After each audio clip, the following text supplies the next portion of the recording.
Last episode में हमने देखा था कुछ एयरशिप्स डोंगफेंग क्लान पर अटैक करने के लिए तेजी से उसकी तरफ बढ़ रही थी। तो इसके बाद हम देखते हैं उन एयरशिप्स में हमें यूनहाई सिटी का लॉर्ड मोरोंगकुंग नजर आता है, जिसे देखकर डोंगफेंग क्लान के डिसाइपल कहने लगते हैं ये अपने ग्रैंडसन शाओयू का बदला लेने के लिए यहाँ पर आ रहा है। और वो डिसाइपल अपने पावर्स को एक्टिवेट करते हुए वहाँ पर फॉर्मेशन क्रिएट करने लगते हैं। मोरोंगकुंग अपनी स्पिरिचुअल बीस्ट को एक्टिवेट करते हुए इस फॉर्मेशन को तोड़ने लगता है। मोरोंगकुंग की ये पावर देखकर डोंगफेंग क्लान के डिसाइपल काफी ज्यादा घबरा जाते थे, क्योंकि ये एक विफो स्टेज का वॉरियर था। वो डिसाइपल कहने लगते हैं हम मोरोंगकुंग की पावर का सामना नहीं कर सकते, ये हमसे बहुत ज्यादा ताकतवर है। लेकिन दूसरी तरफ मोरोंगकुंग कहने लगता है डोंगफेंग क्लान की फॉर्मेशन बहुत ही ज्यादा पावरफुल है, मैं इसे तोड़ नहीं पा रहा। जिस पर मोरोंगकुंग का एक डिसाइपल उसे बताने लगता है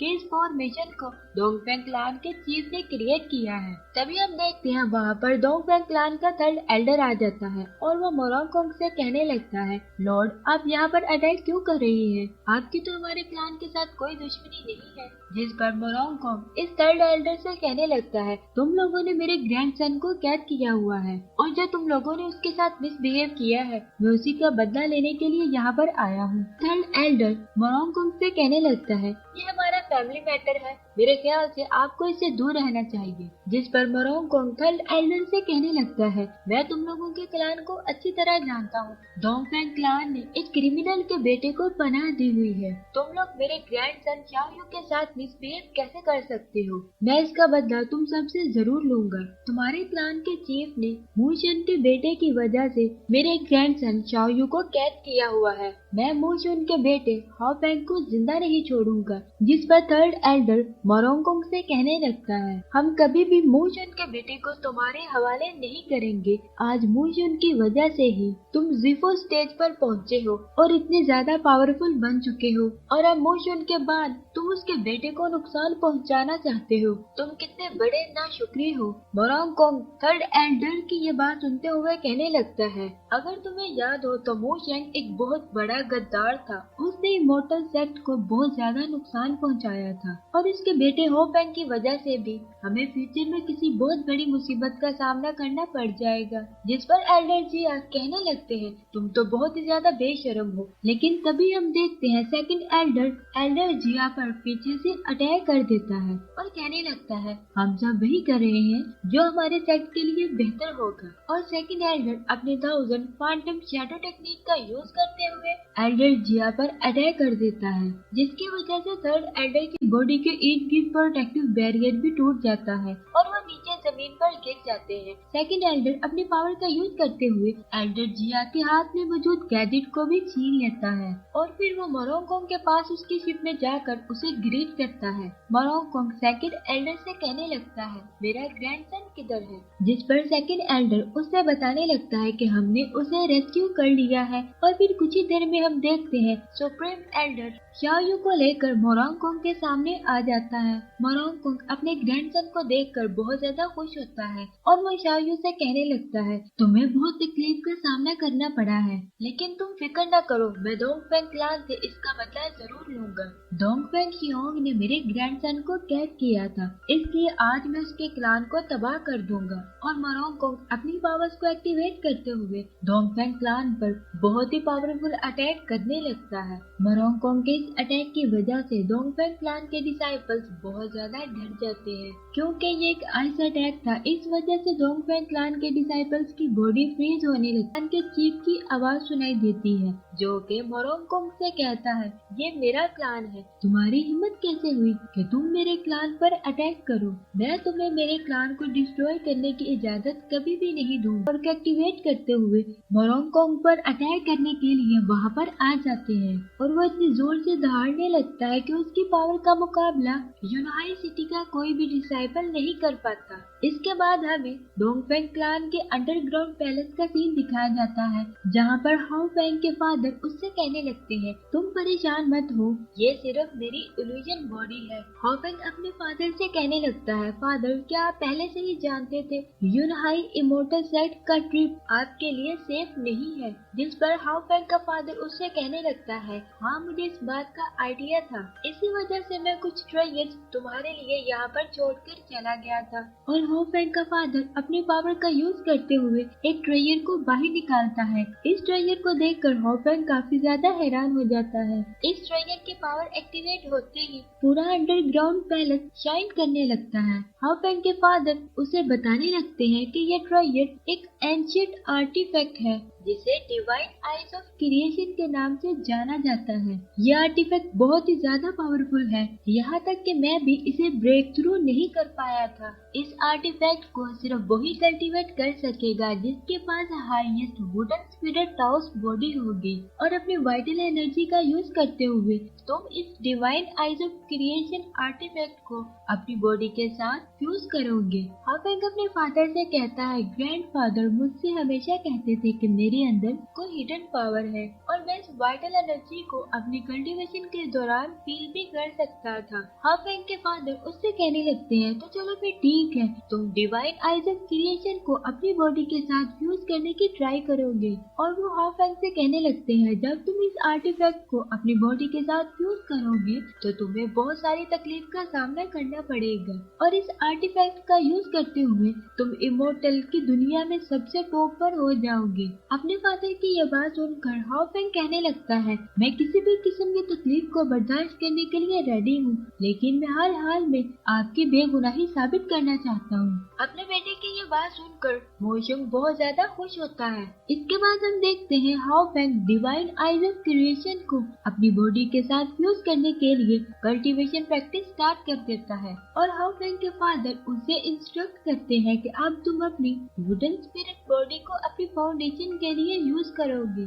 और अपनी वाइटल एनर्जी का यूज करते हुए इस आर्टिफैक्ट को अपनी बॉडी के साथ फ्यूज करो। हाउ फेंग जैसे ही फ्यूजन स्टार्ट करता है तो इस आर्टिफैक्ट से बहुत ही पावरफुल एनर्जी निकलने लगती है और देखते ही देखते वहाँ पर एक बहुत बड़ा आइस ट्री बन जाता है। हाउ फेंग के फादर इसकी वुडन स्पिरिट टाउस बॉडी की पावर देखकर बहुत ज्यादा हैरान थे। हाउ फेंग को आइडिया हो चुका था कि divine eyes of creation artifact बहुत ज्यादा पावरफुल है, इसलिए हाउ फेंग अपनी स्पिरिट टाउस बॉडी को इस आर्टिफैक्ट के अंदर भेज देता है और फिर हम देखते हैं हाउ फेंग की बॉडी एक अलग ही दुनिया के अंदर एंटर कर जाती है और हाउ फेंग को वहाँ पर किसी लड़के की आवाज आती है जो कि हाउ फेंग को कांग्रेचुलेट करती है कि तुम इस डिवाइन आइज ऑफ क्रिएशन की दुनिया के ऑनर बन चुके हो। हाउ फेंग बहुत ही ज्यादा हैरान होता है और कहने लगता है, मैं कहाँ पर हूँ? और हमें डिवाइन आइज ऑफ क्रिएशन की दुनिया में एक बबल फ्लाई करता हुआ नजर आता है और जैसे ही वो बबल ब्लास्ट करता है तो उसके अंदर से एक बहुत ही ब्यूटीफुल फेरी निकलती है। ये फेरी डिवाइन आइज ऑफ क्रिएशन के अंदर रहती थी। हाउ फेंग इस फेरी को देखकर कहने लगता है, तुम कौन हो? जिस पर वो फेरी कहती है, मैं डिवाइन आइज ऑफ क्रिएशन की स्पिरिट हूँ और मेरा नाम वाइबो है। हाउ फेंग इस फेरी से सवाल करता है, क्या तुम मुझे बता सकती हो कि इस डिवाइन आइज ऑफ क्रिएशन की खास बात क्या है? वाइबो हाउ फेंग को बताने लगती है, अगर तुम्हारे पास पावर हो तो तुम कोई भी चीज क्रिएट कर सकते हो। और फिर वाइबो अपनी पावर से वहाँ पर कुछ बॉक्सेस निकालती है और इन बॉक्सेस का यूज करते हुए वो डिवाइन आइज ऑफ क्रिएशन के अंदर एक divine tower of creation create करती है और वो हाउ फेंग से कहने लगती है, इस टावर के हर एक लेवल पर एक खास तरह की डिवाइन पावर है और हर टावर की पावर को अचीव करने के बाद तुम इसे अपने पर्पस के लिए यूज कर सकते हो। हाउ फेंग इस टावर के फर्स्ट लेवल को ब्रेक थ्रू करने के लिए अपनी पावर्स का यूज करता है, जिसकी वजह से वो टावर रोटेट करने लगता है और देखते ही देखते हाउ फेंग ने इस टावर के 2 लेवल्स को ब्रेक थ्रू कर लिया था। वाइबो हाउ फेंग की इतनी ज्यादा स्ट्रॉन्ग पावर देखकर बहुत ज्यादा हैरान होती है और कहने लगती है, ये यंग मैन तो बहुत ही ज्यादा टैलेंटेड है। हाउ फेंग फिर अपनी पावर्स यूज करते हुए 3rd लेवल को भी ब्रेक थ्रू करने की ट्राई करता है, लेकिन अचानक से 3rd लेवल से कुछ पावर्स निकलती है जिनकी वजह से हाउ फेंग पीछे जाकर गिर जाता है। हाउ फेंग कहने लगता है, मैं 3rd लेवल के अंदर एंटर क्यों नहीं कर पा रहा। बाइबो हॉफेंग से कहने लगती है, तुम अपनी कल्टीवेशन प्रैक्टिस से सिर्फ सेकंड लेवल तक ही ब्रेक थ्रू कर सकते थे। अगर तुम नेक्स्ट लेवल को भी ब्रेक थ्रू करना चाहते हो तो इसके लिए पहले तुम्हें बहुत ज्यादा हार्ड वर्क करना पड़ेगा। हॉफेंग बाइबो से कहने लगता है, तुम अपनी बॉडी के साथ फ्यूज कर लिया है। जैसे ही वो आर्टिफैक्ट हॉफेंग की बॉडी के साथ फ्यूज होता है तो इससे बहुत ही स्ट्रॉन्ग पावर रिलीज होती है। ये पावर इतनी ज्यादा स्ट्रॉन्ग होती है कि अंडरग्राउंड पैलेस से निकल बाहर की तरफ जाने लगती है। वहाँ पर खड़े डिसाइपल इस पावर को देखकर बहुत ज्यादा हैरान होते हैं और कहने लगते हैं, लगता है कोई बहुत ही पावरफुल ट्रेजर ओपन किया गया है। इसके बाद सीन शिफ्ट होकर मोरोंग कोंग और डोंगफेंग क्लान के चीफ पर जाता है। डोंगफेंग क्लान के चीफ को थर्ड एल्डर बताने लगते हैं कि सुप्रीम एल्डर ने डोंगफेंग क्लान के साथ धोखा किया है। उसने मोरोंग कोंग के साथ मिलकर हमारे क्लान को नुकसान पहुंचाने की कोशिश की है। जिस पर डोंगफेंग क्लान का चीफ कहने लगता है, सुप्रीम एल्डर के इरादों का तो मुझे पहले से ही अंदाजा था, लेकिन ये क्लान को नुकसान पहुंचाएगा इस बात का मुझे आइडिया नहीं था। मोरोंग कोंग चीफ से कहने लगता है, अगर तुम ये चाहते हो कि तुम्हारे क्लान को मैं डिस्ट्रॉय ना करूं, तो हाउ फैंग को मेरे हवाले कर दो। मोरोंग कोंग की ये बात सुनकर सियोंग कहने लगता है, तुम ऐसा करके तो दिखाओ। और सियोंग अपनी हेवनली वार बॉडी को एक्टिवेट कर लेता है। इसकी पावर इतनी ज्यादा स्ट्रॉन्ग थी कि थर्ड एल्डर भी ये पावर देखकर बहुत ज्यादा सरप्राइज हो जाता है। मोरोंग कोंग भी अब अपनी स्पिरिचुअल बीस्ट पावर को एक्टिवेट कर लेता है और वो सियोंग पर अटैक करने के लिए आगे बढ़ता है। चीफ अपनी हेवनली रियलम स्वीप पावर का यूज करते हुए मोरोंग कोंग की स्पिरिट बीस्ट को वापस इसकी शिप में गिरा देते हैं, लेकिन मोरोंग कोंग भी कहाँ इतनी आसानी से हार मानने वाला था। वो दोबारा से चीफ पर अटैक करने के लिए आगे बढ़ता है, लेकिन चीफ की स्पिरिचुअल पावर बहुत ही ज्यादा स्ट्रॉन्ग थी। वो लगातार मोरोंग कोंग पर अटैक करने लगते हैं। मोरोंग कोंग कहने लगता है, ये ओल्ड मैन तो बहुत ही ज्यादा पावरफुल है। और वो चीफ से कहने लगता है, तुम सिर्फ स्पिरिट ट्रांसफॉर्मेशन स्टेज पर हो, तुम मेरी सिफो स्टेज पावर का मुकाबला नहीं कर सकते। और वो बहुत ही स्ट्रॉन्ग अटैक चीफ पर करने लगता है। मोरोंग कोंग के कोल्ड अटैक की वजह से चीफ की स्पिरिट बीस्ट फ्रीज होना स्टार्ट हो जाती है। सियोंग अपनी स्पिरिचुअल पावर क्रिएट की हुई फॉर्मेशन भी टूट जाती है। डोंगफेंग क्लान के चीफ अपनी स्पिरिचुअल स्वॉर्ड का यूज करते हुए मोरोंग कोंग पर एक बहुत ही स्ट्रॉन्ग अटैक कर देते हैं, जिसकी वजह से मोरोंग कोंग बहुत ही दूर जाकर गिर जाता है। मोरोंग कोंग बहुत ज्यादा हैरान होता है और कहने लगता है, ऐसा पॉसिबल नहीं हो सकता। मोरोंग कोंग के डिसाइपल्स अब चीफ के साथ फाइट करने के लिए आगे बढ़ते हैं। वो डिसाइपल्स कहने लगते हैं, हमें इस बात से कोई फर्क नहीं पड़ता कि तुम डोंगफेंग क्लान के चीफ हो। और बहुत सारे डिसाइपल्स अपनी स्वॉर्ड पावर एक्टिवेट करते हुए